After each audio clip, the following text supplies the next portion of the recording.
Hello my dear students, welcome to Magnet Brains Hindi medium. आशा ही नहीं विश्वास है कि आप सब बहुत अच्छे होंगे, बहुत अच्छे से पढ़ाई कर रहे होंगे, कक्षा और परीक्षाओं में अच्छा प्रदर्शन कर रहे होंगे। मैं आपकी अपनी प्रज्ञा गुप्ता लेकर आई हूं आपके सामने पाठ 11 मीराबाई के बहुविकल्पीय प्रश्न। मीराबाई हिंदी साहित्य की एक सर्वश्रेष्ठ कवित्री हैं, साथ ही वे श्री कृष्ण की अनन्य भक्त हैं। इनके बारे में हमने बहुत कुछ जाना था, कैसे ये कृष्ण की उपासिका बनी, कैसे उन्हें अनन्य प्रेम करने लगी, कैसे इनका वैवाहिक जीवन चला, ये सब कुछ हम जान चुके हैं। ठीक है, बहुविकल्पीय प्रश्नों के माध्यम से हम एक ब्रेनस्टॉर्मिंग यानी कि दिमागी उथल पुथल के द्वारा अपने इस ज्ञान को और भी स्थायी और कंठस्थ कर लेते हैं। ठीक है, तो चलिए शुरू करते हैं। प्रश्नों के जवाब देने के लिए तैयार हो जाइए, कमर कस लीजिए उत्तर देने के लिए। मीरा ने, प्रश्न 1 है, मीरा ने सर्वप्रथम कृष्ण की मूर्ति किसके पास देखी थी? यानी मीराबाई ने सबसे पहले कृष्ण की मूर्ति का दर्शन जो किया था वो कहाँ पर किया था? क्या उन्होंने एक साधु जी के पास देखी थी, मंदिर में वे देख कर आई थी, तब से वे कृष्ण की अनन्य भक्त हो गई, दुकानदार के पास देखी थी, या फिर किसी नदी में बहती हुई देखी थी जहां वो किसी कार्य के लिए पहुंची होंगी? तो क्या जवाब यहाँ पर सही है? फटाफट से इसका जवाब दे दीजिए। मीरा जी ने वह मूर्ति एक साधु के पास देखी थी। हमने पाठ पढ़ने के दौरान जाना था कि एक साधु इनके घर में अतिथि के रूप में आए थे और मीराबाई ने उनका सामान जब उठाते रखते उनके पास ये कृष्ण की मूर्ति देखी तो मीराबाई पहली ही नज़र में उस मूर्ति वो उनको बहुत भा गई थी और वे उस साधु से जिद करने लगी कि क्या आप मुझे ये मूर्ति दे सकते हैं। पहले तो उन्होंने मना कर दिया, लेकिन उन्होंने जब मीराबाई की बहुत बहुत ज़्यादा विशेष इच्छा देखी मीराबाई के लिए कि नहीं वे चाहती है उस मूर्ति को पाना, तो उन्होंने वो मूर्ति मीराबाई को दे दी।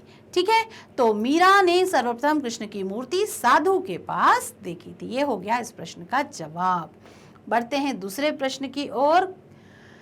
मीरा का पालन पोषण किसने किया था? उनके दादा राव दूधा जी ने किया था, पिता रतन सिंह जी ने किया था, नाना राव श्रीरंग जी ने किया था, या फिर उपरोक्त में से कोई नहीं? ठीक है, तो यहाँ पर देना है आपको सही जवाब। जी हाँ, सही जवाब है मीरा का पालन पोषण। उनकी माता की जो मृत्यु है वो मीराबाई के काफ़ी बचपन में हो गई थी। मीराबाई की आयु उस समय काफ़ी कम थी, तो उनके दादा जो थे वो भी बहुत धार्मिक स्वभाव के व्यक्ति थे और उन्होंने ही मीराबाई का पालन पोषण किया था। उनका नाम राव दूधा सिंह जी था, राव दूधा सिंह था। राव दूधा जी भक्त थे किस संप्रदाय के? संप्रदाय होते हैं, जैसे आपका अपना एक संप्रदाय है कि आप राम को मानते हैं, कृष्ण को मानते हैं या किसी अन्य धर्म को मानते हैं, वैसे ही यहाँ पर भी संप्रदायों की बात हो रही है। तो जो राव दूधा जी भक्त थे, शैव संप्रदाय के, वैष्णव संप्रदाय के, आर्य समाजी थे वो, या फिर नाथ संप्रदाय को मानते थे? तो आपको बताना है सही जवाब। जी हाँ, वो वैष्णव संप्रदाय के थे। वैष्णव संप्रदाय के लोग जो होते हैं वो कृष्ण और विष्णु के भक्त होते हैं। वैष्णव नाम से ही आपको समझ में आ रहा होगा, कृष्ण भगवान और विष्णु भगवान के जितने भी अवतार हैं वो सब उनको मानते थे। तो यहाँ पर जो राव दूधा जी थे वो स्वयं भी विष्णु कृष्ण के भक्त थे और उन्हीं की भक्ति से जो मीराबाई हैं वो इंस्पायर हो गई थी। इंस्पायर होना यानी प्रभावित हो गई थी। लोग क्या सुनकर मीरा के दर्शन के लिए आने लगे? लोगों के आसपास ऐसी कौन सी चीज़ फेमस हो रही थी, कौन सी बात हो रही थी जिसको देखकर लोग मीरा के दर्शन करने आने लगे? क्या उनकी भक्ति की चर्चा सुनकर, कृष्ण जी के होने वाले चमत्कारों को देखकर, उपरोक्त दोनों को देखकर, या फिर उपरोक्त में से कोई नहीं? तो बच्चों यहाँ पर आप ध्यान दीजिए कि जैसे जैसे मीराबाई की भक्ति प्रसिद्ध हो रही थी, जैसे जैसे लोगों को पता चल रहा था कि इस गांव में एक मीराबाई नाम की कृष्ण की अनन्य उपासिका है जो दिन भर कृष्ण की सेवा करती है, कृष्ण के भजन गाती है, दिन भर अपना पूरा समय जो है वो कृष्ण की उपासना में देती है, ऐसी कोई भक्त है, तो उसके बारे में जो लोग हैं वो सुनकर वहाँ पर आने लगे। क्या देखकर आने लगे? तो जी हाँ, मीरा की भक्ति की चर्चा सुनकर उस भक्त को देखने के लिए लोग दूसरे दूसरे गांवों से आने लगे कि भाई हम भी देखना चाहते हैं ऐसी कौन सी अनन्य भक्त है। तो इस प्रकार लोग क्या सुनकर? तो मीरा की भक्ति की चर्चा सुनकर उसके दर्शनों के लिए आने लगे थे। मीरा के ससुराल वालों को कौन सी बात पसंद नहीं थी? मीरा ऐसा क्या कर रही थी, मीरा ऐसा क्या करती थी जो उनके ससुराल वालों को अच्छा नहीं लगता था? क्या वो भजन गाती थी, वो उनके ससुराल वालों को अच्छा नहीं लगता था? पूजा करती थी कृष्ण की, वो उन्हें पसंद नहीं था? संतों की मंडली में मगन होकर नाचना, ये काम वो करती थी? या फिर उपरोक्त सारे काम करती थी जो उनकी ससुराल वालों को पसंद नहीं था?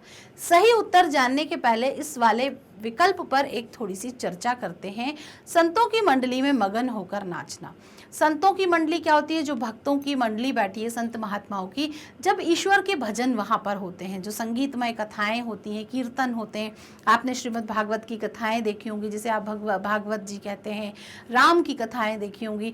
तो क्या होता है जब वहाँ पर जो मंत्र उच्चारण या श्लोकों का उच्चारण या फिर दोहे चौपाई या फिर गीत संगीत का आयोजन जब होता है, तो भक्त जो होता है उसका मन भाव विभोर हो जाता है। वो अपने आप को ईश्वर से बहुत नज़दीक महसूस करने लगता है और उसकी प्रसन्नता जो होती है, वो अपनी प्रसन्नता को कैसे व्यक्त करे, तो वो खुशी से खड़ा होकर झूमने लगता है। ऐसा ही ठीक मीराबाई करती थी। तो यहाँ पर संतों की मंडली में मगन होकर नाचने का अर्थ वही है कि वहाँ पर वो इतनी कृष्णमय हो जाती थी उस माहौल में कि वो खड़ी होकर कृष्ण के नाम को याद करके, कृष्ण को याद करके झूमने लगती थी। ठीक है, तो यहाँ पर ऐसा कौन सा काम था जो मीराबाई के ससुराल वालों को पसंद नहीं था? तो जानते हैं सही उत्तर। अरे सही उत्तर भी वही है कि संतों की मंडली में मगन होकर नाचना उनके ससुराल वालों को अच्छा नहीं लगता था, क्योंकि संतों में महिला पुरुष सभी होते थे और उन लोगों को नहीं पसंद होता था कि इस तरीके से सार्वजनिक रूप से हमारे घर की बहू कहीं नाचे गाए। जबकि इस मगन होकर नाचने का अर्थ जो मैंने आपको बताया कि वो इतनी भाव विभोर हो जाती थी भक्ति में कि उन्हें खुद की सुध नहीं रहती थी और वे खड़ी होकर मगन होकर अपनी प्रसन्नता व्यक्त करने लगती थी और नृत्य करने लगती थी। तो इस प्रकार ये जवाब है सही जवाब। ठीक है, बढ़ते हैं अपने अगले प्रश्न की ओर। मीरा रोज किसके दर्शन किया करती थी? क्या दिनचर्या थी मीरा की? वो रोज सुबह उठकर किसके दर्शन किया करती थी? द्वारकाधीश के, संत दूधा जी के, राव दूधा जी के, या फिर यमुना जी के, या उपरोक्त में से कोई नहीं? अब द्वारकाधीश यहाँ किसको कहा गया है? बहुत जल्दी से मुझे कमेंट बॉक्स में बता दीजिए कि किसका एक नाम है, किस राजा का नाम है, किस व्यक्ति का नाम है। जी हाँ, बिल्कुल सही समझ रहे हैं आप। द्वारका के जो धीश थे वो श्री कृष्ण के लिए यहाँ पर प्रयोग किया गया है। राव दूधा जी के, यमुना जी के, उपरोक्त में से कोई नहीं। तो मीरा रोज किसके दर्शन करती थी? देख लेते हैं। तो वो द्वारकाधीश यानी श्री कृष्ण के, उस समय जिस समय ये बात प्रश्न समय बात चर्चा चल रही है, वो समय वृंदावन में रहती थी और वहाँ पर वो प्रतिदिन सुबह उठकर ही सबसे पहला उनका जो नित्य कर्म था वो ये था कि वो जाकर सबसे पहले द्वारकाधीश के दर्शन करके अपने दिन की शुरुआत किया करती थी। तो द्वारकाधीश यानी यहाँ पर श्री कृष्ण से मतलब है यहाँ पर। ठीक है, कृष्ण से उनका मतलब है। देखते हैं अगला प्रश्न। अगले प्रश्न के पहले जानते हैं मीरा के काव्य में। अब मैंने आपको बताया था कि मीराबाई सिर्फ कृष्ण की भक्त ही नहीं थी, वे एक बहुत अच्छी कवित्री बन चुकी थी। श्री कृष्ण की भक्ति भाव को शब्दों के रूप में पिरोने लगी थी। तो जो मीराबाई काव्य लिखती थी उसमें किन भाषाओं के शब्द मिलते हैं? यानी जब वो कृष्ण के बारे में पद लिखा करती थी, उनकी भक्ति के भजन लिखा करती थी, तो उसमें कौन सी भाषाओं के शब्द हैं? ब्रिज भाषा के, राजस्थानी, गुजराती के, या फिर उपरोक्त सभी के? तो देखिए बचपन से वो राजस्थानी थी, लेकिन फिर गुजरात में और ब्रिज भाषा में वो कृष्ण की भक्ति के समय वहाँ पर कुछ समय के लिए उन्होंने वक्त बिताया था, और ब्रिज में यानी कि मथुरा गोकुल में तो उनके जीवन का अंत भी हुआ था। तो जो व्यक्ति जहाँ से बिलोंग करता है या जहाँ रहता है, उसके शब्दों, उसकी भाषा में, उसके गीत संगीत में ज़रूर आने स्वाभाविक हैं। तो मीरा के काव्य में भी किन भाषाओं के शब्द मिलते हैं? ब्रज भाषा के भी मिलते हैं, राजस्थानी के भी मिलते हैं, गुजराती के भी मिलते हैं। यानी जो उत्तर है वो क्या हुआ? उपरोक्त सभी के यहाँ पर सही उत्तर है। जब उनका काव्य आप पढ़ेंगे तो आपको कुछ ब्रज भाषा के शब्द मिलेंगे, कुछ राजस्थानी के शब्द मिलेंगे और कुछ गुजराती के भी मिलेंगे। आप इनको पहचान सकते हैं अलग अलग। तो इस प्रकार मीरा का जो काव्य था वो तीन तीन भाषाओं का समायोजन था। आ गए हम अपने अगले प्रश्न की ओर, जो कि है मीरा की उपासना किस भाव की थी? ठीक है, अब यहाँ पर भाव का अर्थ होता है वो कृष्ण को किस भाव से उनकी पूजा किया करती थी। माधुर्य भाव से, साख्य भाव से, दास्य भाव से, या फिर प्रेम भाव से?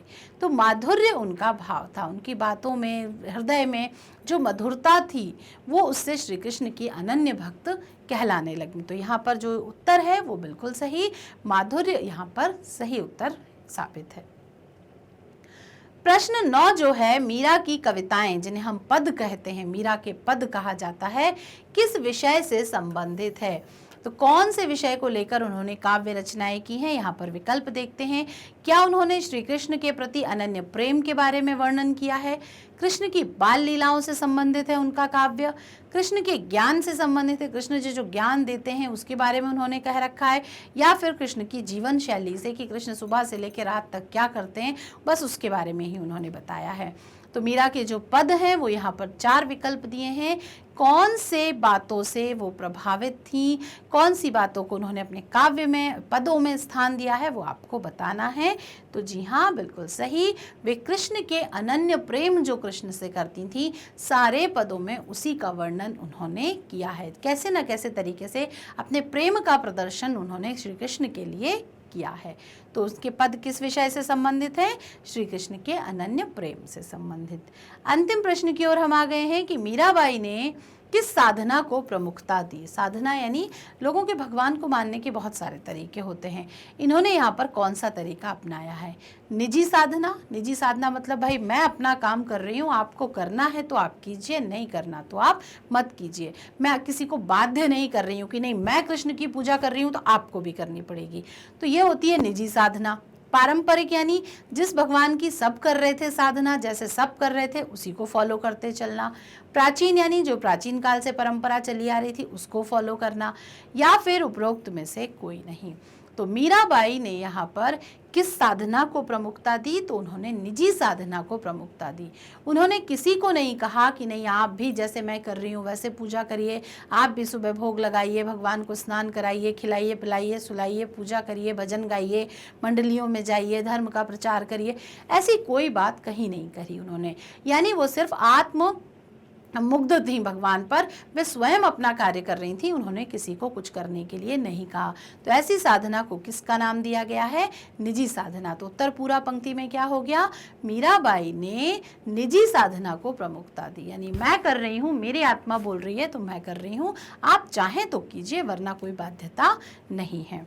इस प्रकार हमने इस पाठ के सभी आज बहुविकल्पीय प्रश्नों को भी जान लिया है। मीराबाई के बारे में बहुत कुछ हम सुन चुके हैं, समझ चुके हैं। तो बस काम बचा है रिवीजन का। फटाफट से पुराने वीडियोस अगर नहीं देखें तो देख डालिए, इस पाठ के सारे वीडियोस रिव्यू कर लीजिए, बहुत अच्छे से पेंसिल से अंडरलाइन करते जाया करो जो मैं पढ़ाती हूँ, ताकि आप वो बाद में उन चीज़ों का दोहराव करके उसको और अच्छे से प्रिपेयर कर सको। ठीक है, मैग्नेट ब्रेन्स में यहाँ आपको हर एक कक्षा के हर एक वीडियोज़ उपलब्ध हैं, बहुत सारा ज्ञान यहाँ पर है। बस आपको एक हंस की तरह अपने काम का मोती चुनना है और उसका लाभ लेना है। ठीक है, तो आप यहाँ पर देख रहे हैं कि सीबीएसई इंग्लिश मीडियम हो, हिंदी मीडियम हो, यूपी बोर्ड, बिहार बोर्ड, प्रतियोगी परीक्षाएं जैसे NTSC, CUET, Olympiads, spoken English, सब कुछ यहाँ पर उपलब्ध है। बस आपको चुनना है कि आपको देखना क्या है, आपकी आवश्यकता क्या है, वो आपको समझना है और बस देख के अपना विकास कर लेना है। बुक्स और ई बुक्स के कलेक्शन के लिए भी डिस्क्रिप्शन बॉक्स में जो लिंक दिए ना, आप उस पर क्लिक करेंगे, गूगल फॉर्म ओपन हो जाएगा। गूगल फॉर्म में सारी ज़रूरी जानकारियाँ भर दीजिए, सबमिट कर दीजिए, फॉर्म आएगा हमारे पास, ज़रूरी चीज़ें पहुँच जाएंगी आपके पास। हमारे साथ जुड़े रहने के लिए, बने रहने के लिए, नए लोगों को जोड़ने के लिए आप फेसबुक, इंस्टाग्राम, ट्विटर और टेलीग्राम की मदद ले सकते हैं। वीडियो को लाइक, कमेंट, शेयर करना बिल्कुल ना भूलें, और जो कुछ आप कर भी रहे हैं। ठीक है, तो मिलते हैं अगले वीडियो में एक नए पाठ के साथ, एक नए जोश और जुनून के साथ। तैयार रहिए अगला वीडियो क्या देखने के लिए। बहुत जल्दी हम मिलेंगे, तब तक की खुश रहिए और पढ़ाई करते रहिए। Bye bye.